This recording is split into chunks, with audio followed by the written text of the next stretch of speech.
బానిసత్వానికి వ్యతిరేకంగా చికాగో అమరవీరులు పోరాడి సాధించుకున్న 8 గంటల పనిదినాన్ని సంరక్షించుకోవాలని కోరుతూ ఏలూరు మార్కెట్ యార్డ్ ఆవరణలో భారీ ప్రదర్శన చేపట్టారు. జెండా స్తూపం వద్ద ఐఎఫ్టియు రాష్ట్ర అధ్యక్షులు పి ప్రసాద్ మేడే జెండాను ఎగరవేశారు. ఈ సందర్భంగా ఉద్దేశించి ఐఎఫ్టియు రాష్ట్ర అధ్యక్షులు పి ప్రసాద్ మాట్లాడుతూ దేశంలో గ్లోబలైజేషన్, లిబరలైజేషన్, ప్రైవేటైజేషన్, భారతదేశ కార్పొరేట్ వ్యవస్థలు కార్మికుల పని దినాలపై వ్యాఖ్యలు చేస్తూ కట్టు బానిసలుగా మార్చాలని దుర్మార్గమైన ఆలోచనతో ప్రభుత్వాలు వ్యవహరిస్తున్నాయని, అదేవిధంగా ప్రభుత్వ రంగ సంస్థలను కారుచౌకగా అమ్మేయడానికి సిద్ధమైన వారని కాలరాస్తూ రాజ్యాంగాన్ని హక్కుల్ని ఉల్లంఘిస్తూ ప్రజల జీవన స్థితిగతులను పట్టించుకోవడం లేదని ఇది ప్రధాన అంశమని తెలియజేశారు. ఈ నేపథ్యంలో కార్మికులు తమ హక్కులు రక్షించుకోవడం కోసం సమరశీల ఉద్యమాలకు సిద్ధం కావాలని తెలిపారు. అనంతరం ఈ కార్యక్రమానికి ఐఎఫ్టియు ఉమ్మడి పశ్చిమ గోదావరి జిల్లా ప్రధాన కార్యదర్శి బద్దా వెంకట్రావు మాట్లాడుతూ కార్మిక హక్కులు హరించే 4 లేబర్ కోడ్లను మోదీ షా ప్రభుత్వం ప్రవేశపెట్టిందని, అదేవిధంగా 79 గంటలు పనిచేయాలి ప్రతి కార్మికుడు అనే కార్పొరేట్ శక్తులు స్లోగన్లు ఇస్తున్నాయని అన్నారు. లేని పక్షంలో కార్మిక వర్గం ఐక్య పోరాటాల ద్వారా ప్రభుత్వాలపై పోరాటానికి సిద్ధం కావాలని తెలియజేశారు. ఈ కార్యక్రమంలో ఐఎఫ్టియు ఏలూరు నగర ప్రధాన కార్యదర్శి ఎర్ర శ్రీనివాసరావు, కోరాడ అప్పారావు, పల్లి గంగరాజు, మీసాల రమణ, మంగరాజు రాము, విజయ్, దుర్గారావు, సింహాచలం, సరస్వతి, రావులమ్మ, యేసు, నాగుబాబు, బండి నాగేశ్వరరావు, భాస్కర్రావు, శేఖర్బాబు, రాచేటి జాను, గంగాధర్ తదితరులు పాల్గొన్నారు. ఐఎఫ్టియు ఆధ్వర్యంలో మేడే జెండాల ఆవిష్కరణ, స్తూపాలు, బైపాస్ ముఠా, గుడ్ హమాలీ కార్మికుల వద్ద, కోడెల హమాలీ కాలనీ వద్ద, బావిశెట్టివారిపేట మెయిన్ మార్కెట్ వద్ద 18 జెండాలను ఎగరవేయడం జరిగింది.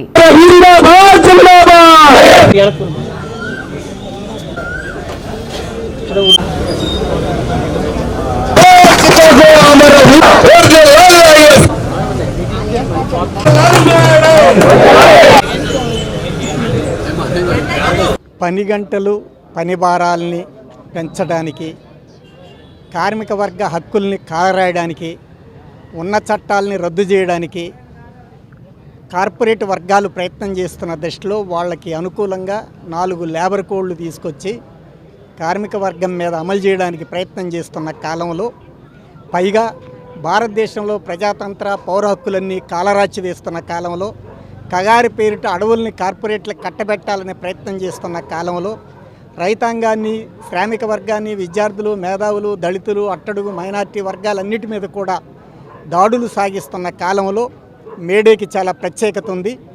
139 ఏళ్ల క్రితం ఏ 4 అమరయోధులైతే ప్రాణాలు అర్పించారో కార్మిక వర్గ హక్కుల కోసం, దానికి ఇవాళ కూడా చారిత్రక ప్రశస్తి ఉంది, ప్రాసంగికత ఉంది. అందువల్ల ఈ మేడేని జయప్రదం చేయాలని చెప్పి విజ్ఞప్తి చేస్తున్నాం.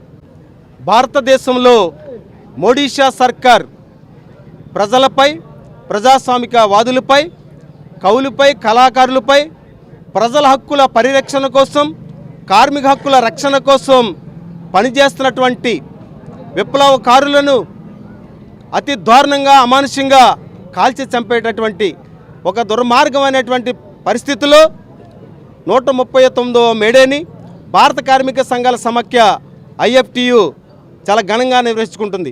ఖబర్దార్, ప్రజాస్వామ్యాన్ని కూని చేస్తే, కార్మిక హక్కులను హరిస్తే చూస్తూ కష్టజీవి వర్గం ఊరుకోదు, చూస్తూ కార్మిక వర్గం ఊరుకోదు.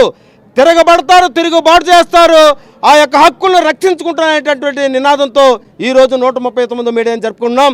అయ్యా ప్రజలారా, కార్మికులారా, ప్రజాస్వామ్యవాదులారా, ఈ విషయాలను అర్థం చేసుకుని మోడీ షా విధానాలకి ఒక ఉద్యమాన్ని ముందు తీసుకెళ్ళడానికి విప్లవకార కార్మిక సంఘం వెలుగులో ముందు ప్రయాణంలో ఉంది. ఆ కోణాన్ని అర్థం చేసుకుని ప్రజలందరూ కూడా మోడీ విధానానికి వ్యతిరేకంగా ఉద్యమంలో భాగస్వాములు కావాలని సందర్భంగా తెలియజేస్తారు.